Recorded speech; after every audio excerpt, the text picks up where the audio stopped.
பலோச்சிஸ்தானை பாகிஸ்தான்லேருந்து independent அப்படின்னு declare பண்ணிட்டாரு.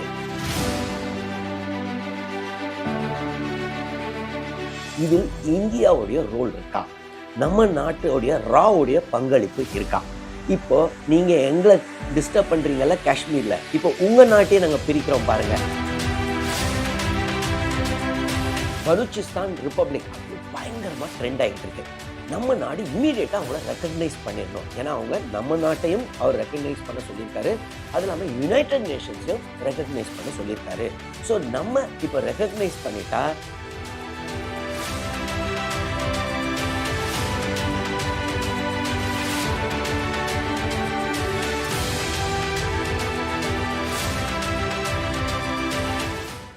வணக்கம். இஸ்ரேல் ஜபசிங். பலோச்சிஸ்தானுடைய லீடரான மீர் யார் பலோச் அவர் வந்துட்டு பலோச்சிஸ்தானை பாகிஸ்தான்லேருந்து இண்டிபெண்ட் அப்படின்னு டிக்ளேர் பண்ணிட்டாரு அப்படின்னு நியூஸ் ட்ரெண்ட் ஆகிட்டு இருக்கு. இமீடியட்டாக நம்ம நாட்டை இந்தியாவை ரெக்கக்னைஸ் பண்ண சொல்கிறாரு, யுனைடெட் நேஷன்ஸையும் ரெக்கக்னைஸ் பண்ண சொல்கிறாரு அப்படின்னு ட்ரெண்ட் ஆகுது. நிறைய பாப்புலர் நியூஸ் மீடியாவில் கவர் பண்ணிக்கிட்டு இருக்காங்க. இதில் இந்தியாவுடைய ரோல் இருக்கா? நம்ம நாட்டுடைய ராவுடைய பங்களிப்பு இருக்கா? இப்போ நீங்கள் எங்களை டிஸ்டர்ப் பண்ணுறீங்கல்ல காஷ்மீரில், இப்போ உங்கள் நாட்டையே நாங்கள் பிரிக்கிறோம் பாருங்கள் அப்படின்லாம் ட்ரெண்ட் ஆகிக்கிட்டு இருக்கு. சரி, பலோச்சிஸ்தானில் என்னதான் பிரச்சனை? சரி, பலோச்சிஸ்தான் இப்படி கேட்டிருந்தா நம்ம இந்தியா, நம்ம நாடு வந்துட்டு கவர்மெண்ட் ஆஃப் இந்தியா ரெக்கக்னைஸ் பண்ணுவோமா இல்லைன்னா தயங்குவோமா? இதை பற்றிலாம் இந்த வீடியோவில் நம்ம பார்ப்போம். ஃபர்ஸ்ட் ஆஃப் ஆல், பலோச்சிஸ்தான்ன்றது பார்த்திங்கன்னா பாகிஸ்தானுடைய வெஸ்டர்ன் சைடில் உள்ள ஏரியா. அங்கே பார்த்திங்கன்னா பலோச் அப்படின்னு ஒரு ட்ரைப்ஸ் இருக்காங்கங்க. அவங்க வந்துட்டு பாகிஸ்தானை சேர்ந்தவர்கள் அல்ல, அவங்க வந்து ஒரு ஈரானியன் ட்ரைப். இந்த பலோச் ட்ரைப் பார்த்திங்கன்னா ஆப்கானிஸ்தானில் இருப்பாங்க, ஈரானில் இருப்பாங்க, பாகிஸ்தான்லேயும் இருப்பாங்க. ஆனால் பாகிஸ்தானில் தான் பெரும்பாலானோர் இருக்கிறார்கள். பாகிஸ்தானுடைய லேண்ட் ஏரியா பார்த்திங்கன்னா அதில் 44% பலோச்சிஸ்தான் தான். ஆனால் பாப்புலேஷன் பார்த்திங்கன்னா வெறும் 6% தான். பலூச்சிஸ்தான் பகுதி வந்துட்டு பயங்கரமான நேச்சுரல் ரிசோர்ஸஸ் ரிச் ஏரியா அப்படின்னு சொல்லுவாங்க. காரணம் என்ன? அங்கே கிடைக்காத மினரல்ஸே கிடையாதுன்னுவாங்க. அதில் gold, copper, oil, gas, so வளமிக்க ஏரியா. ஆனால் காலமாக பார்த்திங்கன்னா பயங்கரமான டிஸ்டர்பன்ஸ் இருந்துக்கிட்டே இருக்குது. கொஞ்சம் காலத்துக்கு முன்னாடி கூட, ஒரு 2 மாதத்துக்கு முன்னாடி ஜஃபார் எக்ஸ்பிரஸ் அப்படின்னு ஒரு ட்ரெயினையே கடத்தினாங்க. அதை கடத்தினது யார்? Balochistan liberation army. சரி, அவங்களுடைய கோரிக்கை என்ன? ஏன் அவங்க பாகிஸ்தான்லேருந்து வெளியில் போகணுன்னு பார்க்குறாங்க? இதை பார்த்தீங்கன்னா பிரிட்டிஷ் தான் பலூச்சிஸ்தானை பிரிட்டிஷ் இந்தியாவோட இணைக்கிறார்கள். 1870s வரைக்கும் பலூச்சிஸ்தான் தனியாக இருந்துச்சு. ஸோ பிரிட்டிஷ் வந்து அதை அனெக்ஸ் பண்ணுறாங்க. அதை அனெக்ஸ் பண்ணதுக்கப்புறம் அது வந்து பிரிட்டிஷ் இந்தியாவாக இருக்குது. 1947 பார்த்தீங்கன்னா இப்போ பார்ட்டிஷன் நடக்குதுங்க. அப்போ அங்கங்கே சுதந்திரம் கொடுக்குறாங்க. ஒரு சைடு பாகிஸ்தானுக்கு, வெஸ்ட் பாகிஸ்தான், ஈஸ்ட் பாகிஸ்தான், இன்னொரு சைடு பார்த்திங்கன்னா நம்ம நாடு இந்தியா.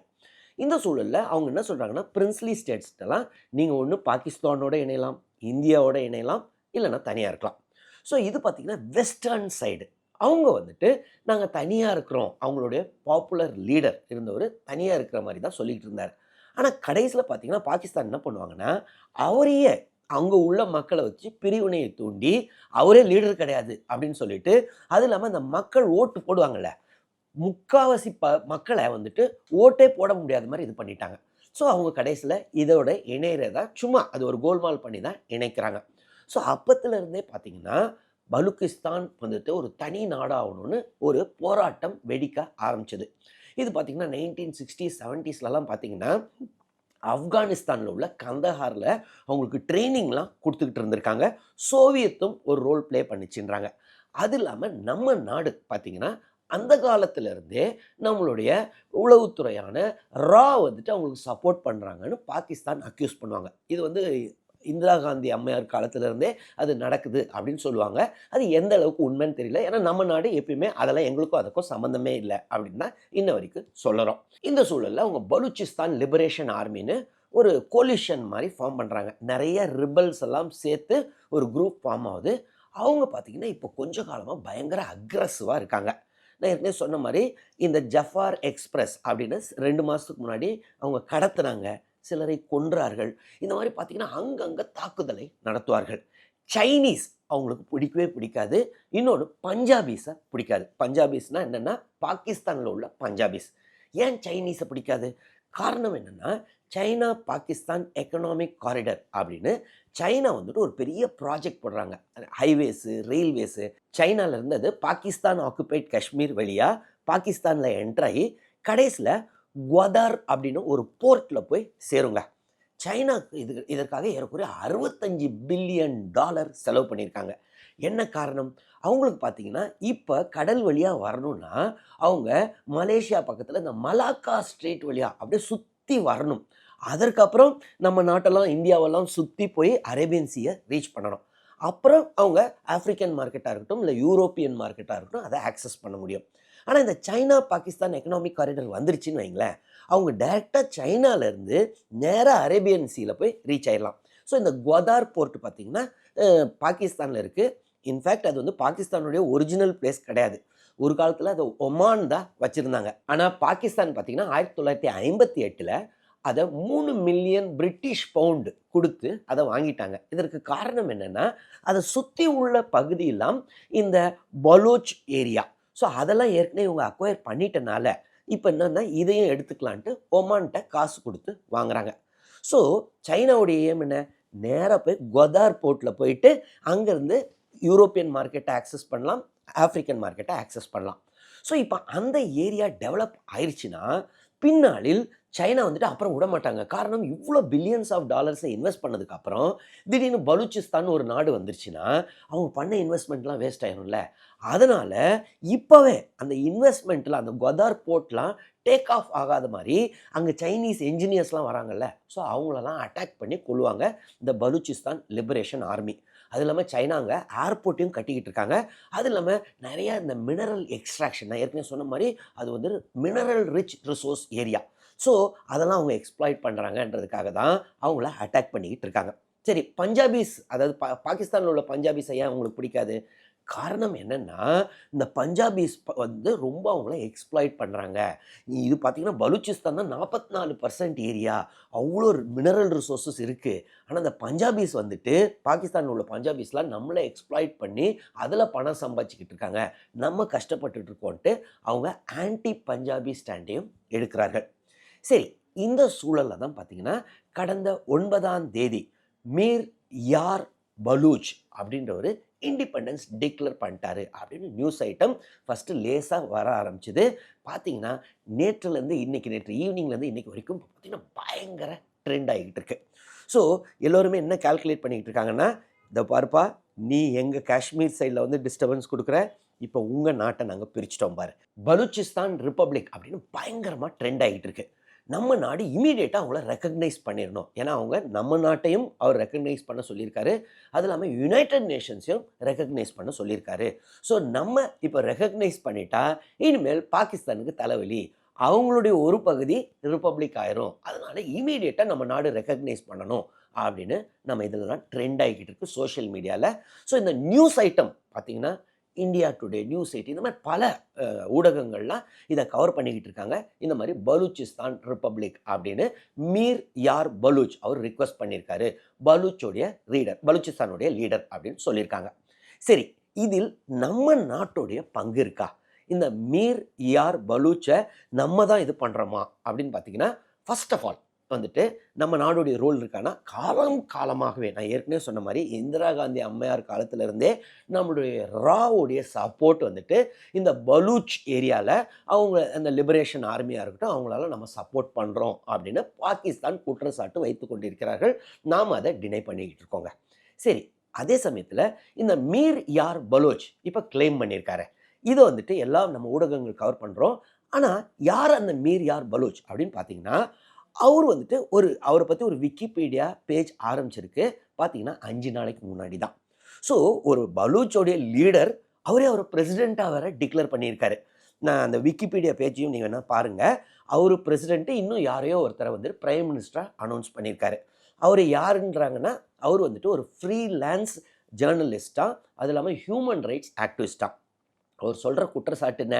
இவங்க பாகிஸ்தான் பயங்கரமாக ஜெனோசைட் பண்ணிக்கிட்டு இருக்காங்க, பலூச் மக்களை துன்புறுத்திக்கிட்டு இருக்காங்க, கொன்று குவிக்கிறார்கள். அவர் சொல்கிறது அத்தனையும் உண்மை. அதே சமயத்தில் இவர் ஒரு லீடரா அப்படின்னு பார்த்தீங்கன்னா, ஒரு லீடர்னா என்ன? கண்டிப்பா அவர பத்தி ஒரு பெரிய விக்கி பேஜ் இருக்கணும். பல நியூஸ் ஐட்டம் இருக்கணும். பிபிசி அத பத்தி சொல்லியிருக்கணும். CNN, Al Jazeera. அவர பேர எந்த நியூஸ் ஐட்டமுமே இல்லங்க. வெறும் நம்ம நாட்டு ஊடகங்கள் தான் இப்ப கவர் பண்றோம். அது இல்லாம பார்த்தீங்கன்னா, 5 நாளைக்கு முன்னாடி தான் அந்த பேஜ் ஓப்பன் ஆயிருக்கு. அந்த பேஜுக்கு சோர்ஸஸ் உடனே நான் கீழ பார்த்தேன். என்ன சோர்ஸஸ்? வேற ஏதாவது இருக்கான்னு பார்த்தீங்கன்னா, வெறும் 5, 6 நியூஸ் ஐட்டம் மட்டும் தான். அந்த 5, 6 நியூஸ் ஐட்டமும் கடந்த 2 நாளா வந்த நியூஸ் ஐட்டம். 5, 6 நியூஸ் ஐட்டமும் இந்தியன் நியூஸ் பேப்பர்ஸ் எழுதுனது. அப்போ இந்த மாரி ஒருத்தர் சொல்றாருன்னா, பலூச்சிஸ்தான லிபரேட் பண்ணிடுறேன், ரிப்பப்ளிக் ஆக்குறோம் அப்படின்னு சொல்றாருன்னா, பாகிஸ்தான்ல அத பயங்கரமா கவர் பண்ணணும்ல. ஏன்னா அவங்களுக்கு மிகப்பெரிய பாதிப்பு.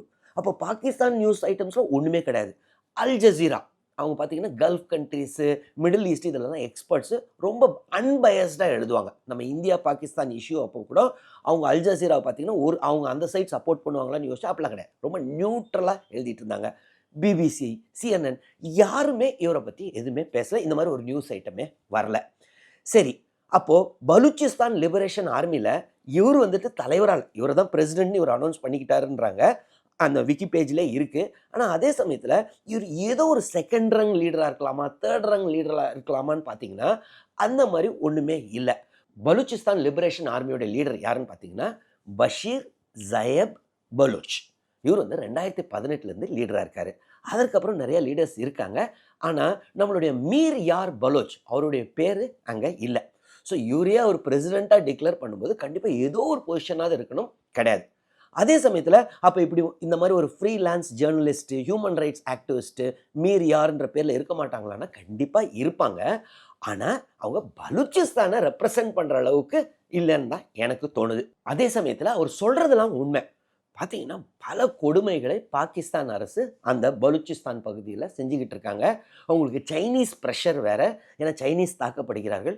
பார்த்தீங்கன்னா, ஆர்கனைஸ்டா நெறைய அந்த பலூச்சிஸ்தான் லிபரேஷன் ஆர்மி ஸ்ட்ரைக் பண்றாங்க. அங்கன்னு பாகிஸ்தான் மிலிட்டரிய, பாகிஸ்தான் போலீஸ, பஞ்சாபிஸ, பஞ்சாபிஸன்னு. ஸோ, பாகிஸ்தான் அரசுக்கு மிகப்பெரிய தலைவலி. ஸோ, அவங்கள பயங்கரமா அடக்குமுறை வச்சு தான் பண்றாங்க. பல கொடுமைகள் பண்ணிக்கிட்டு இருக்காங்க. அதுலலாம் டவுட்டே இல்ல. நம்ம நாடும் ரொம்ப காலமா சப்போர்ட் பண்றதாவும் சொல்றாங்க. அதே சமயத்துல நம்மளுடைய மீர் யார் பலூச்ன்றவரு பலூச்சிஸ்தான் லிபரேஷன் ஆர்மியையோ, பலூச்சிஸ்தான் மக்களையோ ரெப்ரசன்ட் பண்ற மாரி எனக்கு தோணல. நான் ஐஏஎஸ்ஸா இருக்கும்போது பார்த்தீங்கன்னா, ஜார்கிராம் அப்படின்னு ஒரு சப் டிவிஷன்ல என்னுடைய ஃபர்ஸ்ட் போஸ்டிங் சப் கலெக்டரா இருந்தாங்க. அப்போ ஒரு நாள் பார்த்தீங்கன்னா, திடீர்னு ஆல் இண்டியா ஒரு காஸ்ட் அசோசியேஷன், ஒரு காஸ்ட்னு வச்சுக்கோங்களேன். All India one caste association, one காஸ்ட்ன்னு இல்ல. அவர் காஸ்ட்டை போட்டு பிரசிடென்ட் அப்படின்னு ஒரு விசிட்டிங் கார்டு வந்துச்சுங்க. என்னுடைய ஆஃபீஸ் அசிஸ்டன்ட் வந்து கொடுத்தாரு. இவர் வந்து பார்க்கணுமா அப்படின்னு. ஸோ பார்த்தீங்கன்னா 2 பேர் வந்தாங்க. வந்தோடனே உட்கார சொன்னேன். ஸோ அவர் சொன்னார், நான் தாங்க பிரசிடென்ட்டு, இவர் தான் ஆல் இண்டியா இந்த காஸ்ட் அசோசியேஷனுடைய செக்ரட்டரி அப்படின்னாரு. அப்படிங்களாங்கன்னா அப்புறம் கோரிக்கைகள்லாம் இந்த கிராமத்துக்கு எங்கள் கிராமத்துக்கு இந்த ரிக்குவயர்மெண்ட்ஸ்லாம் வேணும் அப்படிலாம் கொடுத்தாரு. நான் யோசிச்சேன், இவர் ஆல் இண்டியா லெவலில் ஒரு பிரசிடென்ட்டு, ஒரு செக்ரட்டரி, ஒரு கிராமம். இன்ஃபேக்ட் கிராமன்றது இந்த ஜார்கிராம் சப்டிவிஷனில் உள்ள பிளாக்ல, ஜாம்போனி பிளாக்ல, அந்த பிளாக்ல உள்ள ஒரு சின்ன பஞ்சாயத்தில் உள்ள ஒரு கிராமம், அவ்வளோதான். வெறும் ஒரு கிராமத்துக்காக இவர் வந்து ஏன் கேட்குறான்னு சொல்லிட்டு கண்டிப்பாக பண்ணிடலாம். ஏன்னா கேட்குற விஷயம்லாம் நல்ல விஷயம் தானே, தண்ணி இது பண்ணணும், அது ஓகேங்க பண்ணிடலான்ட்டு அவர் கிளம்புனதுக்கப்புறம் என்னுடைய கான்ஃபிடென்ஷியல் அசிஸ்டண்ட் சிஏனோ அவங்கள கூப்பிட்டேன். ஏன்னா அவங்க காலங்காலமாக அந்த ஆஃபீஸ்லேயே இருக்கிறவங்க. சப் கலெக்டர்ஸு மாறிக்கிட்டே இருப்போம். ஆனால் இந்த கான்ஃபிடென்ஷியல் அசிஸ்டன்ட்ன்றவங்க ஆஃபீஸ் ஸ்டாஃப். ஸோ அவர் பார்த்தீங்கன்னா எக்ஸ்பீரியன்ஸ்டு அதிலேயே இருக்கிறவர். ஸோ அவரை கூப்பிட்டேன். கூப்பிட்டு என்னங்க யார் இவர், இந்த 2 பேர் வந்தாங்களான்னு. உடனே அவர் சொன்னார், அவர் சிரிக்க ஆரம்பிச்சிட்டாரு. சார் அப்பப்போ வருவாங்க சார், புதுசாக ஒரு சப் கலெக்டர் வந்துட்டா உடனே வந்துடுவாங்க. அவங்களே ஒரு விசிட்டிங் கார்டு அடிச்சுக்கிட்டாங்க, அவங்களே ஒரு லெட்டர் பேடையும் அடிச்சுக்கிட்டாங்க. அசோசியேஷன் யாருன்னா பதியலாம். இந்த மாதிரி ஆல் இண்டியா காஸ்ட் ஏதோ அசோசியேஷன் உண்மையாகவே ரெஜிஸ்டர் பண்ணியிருக்காங்க. அவங்க வந்துட்டு இந்த மாதிரி ஒரு மெமரண்டம், ஒரு லெட்டர் கொடுத்துட்டா திருப்பி கிராமத்தில் போயிட்டு அதை வச்சு பணம் கலெக்ட் பண்ண பார்ப்பாங்க. நான் சப் கலெக்டர்கிட்ட சொல்லிட்டேன் அப்படின்னு. ஸோ அவருடைய டிமாண்ட்ஸ்லாம் உண்மை. அந்த ஆல் இண்டியா காஸ்ட் அசோசியேஷனுடைய பிரசிடென்ட்டு. ஸோ அந்த கிராமத்துக்கு தண்ணி தேவைன்றது. அதே சமயத்தில் அவர் ஆல் இண்டியாவை ரெப்ரசன்ட் பண்ணாரா? கிடையாது. ஒரு கிராமத்தை தான். அந்த கிராமத்தில் கூட பஞ்சாயத்து எலெக்ஷன் கூட அவர் ஜெயிக்கலையாம். ஆனால் அவர் ப்ரொஜெக்ட் பண்ணது பார்த்தீங்கன்னா ஆல் இண்டியா அப்படின்னு. ஸோ அதே மாதிரி தான் நம்மளுடைய மீர் யார் பலோச் அப்படின்னு எனக்கு தோணுது. காரணம் அவர் பிரசிடென்ட் அவரை டிக்ளேர் பண்ணதா அந்த விக்கிபீடியாவில் ஒரு இமேஜ் இருக்குது. ஸோ என்னை பொறுத்தவரை நம்ம நியூஸ் சேனல்ஸ் தான் இதை ரொம்ப இதாக பண்ணிக்கிட்டு இருக்கோம். அதே சமயத்தில் பலோச்சிஸ்தான் லிபரேஷன் ஆர்மி கரெக்டானது, இவர் சொன்னதெல்லாம் அத்தனை உண்மை. பாகிஸ்தான் பயங்கரமாக கொடுமை பண்ணிக்கிட்டு இருக்காங்க அந்த மக்களுக்கு. அவங்க எப்படியாவது லிபரேட் ஆகணும்னு பார்க்குறாங்க. ஸோ இந்த மாதிரி இண்டிபெண்டன்ஸ் டிக்ளேர் பண்ணது இப்போ இல்லைங்க, அவங்க 1947 பலோச்சிஸ்தானை இண்டிபெண்டன்ஸ்னு டிக்ளேர் பண்ணிட்டாங்க. ஆனால் இன்ன வரைக்கும் பாகிஸ்தான் அதை பிடிச்சி வச்சிருக்கு. இப்போ அவங்களோட தான் இணைந்து இருக்கிறார்கள். சரி, ஒருவேளை இந்த மாதிரி பலோச்சிஸ்தான் லிபரேஷன் ஆர்மியை பின்னாளில் அவங்கள வந்துட்டு இண்டிபெண்டன்ஸ், ஏன்னா இப்போ நியூஸ் ஐட்டம்லாம் ட்ரெண்ட் ஆகும்போது அவங்களுக்கு ஒரு ஆசை வரும்ல. ஸோ அவங்களுடைய ஒரிஜினல் லீடர்ஸே சரி இண்டிபெண்டன்ஸ், இந்தியா எங்களை ரெக்கக்னைஸ் பண்ணுங்க, இதுதான் எங்கள் ஃப்ளாகு, யுனைடெட் நேஷன்ஸ் எங்களை ரெக்கக்னைஸ் பண்ணுங்க அப்படின்னு சொன்னால் நம்ம கவர்மெண்ட்டு இமீடியட்டாக ரெக்கக்னைஸ் பண்ணுவோமா பலோச்சிஸ்தான் ரிப்பப்ளிக்கை? என்னை பொறுத்தவரை இல்லை. அட்லீஸ்ட் இமீடியட்டாக ரெக்கக்னைஸ் பண்ண மாட்டோம். இதற்கு காரணம் என்னென்னா சைனா ஃபேக்டர். நான் ஏற்கனவே சொன்ன மாதிரி சைனா $65 பில்லியன் இன்வெஸ்ட் பண்ணியிருக்காங்க China Pakistan economic corridor. So அந்த ஹைவேஸாக இருக்கட்டும், ரயில்வேஸாக இருக்கட்டும், எல்லாம் கடைசியில் எங்கே போய் அந்த அரேபியன் சீயை போய் அங்கேருந்து தானே எக்ஸ்போர்ட் இம்போர்ட் நடக்கணும் சைனாக்கு. ஸோ அது வந்து குவாதார் போர்ட்டில் தான் முடியுது. அந்த குவாதார் போர்ட் வந்துட்டு பலூச்சிஸ்தான் சைடில் தான் இருக்குது. ஸோ நம்ம ஒருவேளை பலூச்சிஸ்தான் லிபரேஷன் ஆர்மியே பின்னாளில் அஃபிஷியல் அந்த பிஎல்ஏவே நம்மக்கிட்ட ரிக்வஸ்ட் பண்ணாலும் இமீடியட்டாக நம்ம ரெக்கக்னைஸ் பண்ணுவோன்னு எனக்கு தோணல. காரணம், நம்ம ஒருவேளை ஃபஸ்ட்டு கண்ட்ரி டு ரெக்கக்னைஸ்னா பின்னாளில் சைனா நமக்கு தொல்லை கொடுக்கக்கூடும் எங்க அருணாச்சல் பிரதேஷ் சைடில் அப்படின்னு எனக்கு தோணுது. உங்களுடைய வியூ என்ன? நம்மளுடைய மீர் யார் பலூச் அவர் தான் உண்மையான லீடர்னு நீங்கள் நினச்சிங்கனாலும் நீங்கள் கமெண்ட்ஸில் எழுதுங்க, நானும் பார்த்து தெரிஞ்சுக்கிறேன். அது இல்லாமல் இந்த வீடியோவில் ஏதாவது டவுட்ஸ் இருந்துச்சுனாலும் கமெண்ட்ஸில் எழுதுங்க, நான் கிளாரிஃபை பண்ணுறேன். தொடர்ந்து இந்த சேனல் மூலமாக சந்திப்போம். நன்றி, வணக்கம்.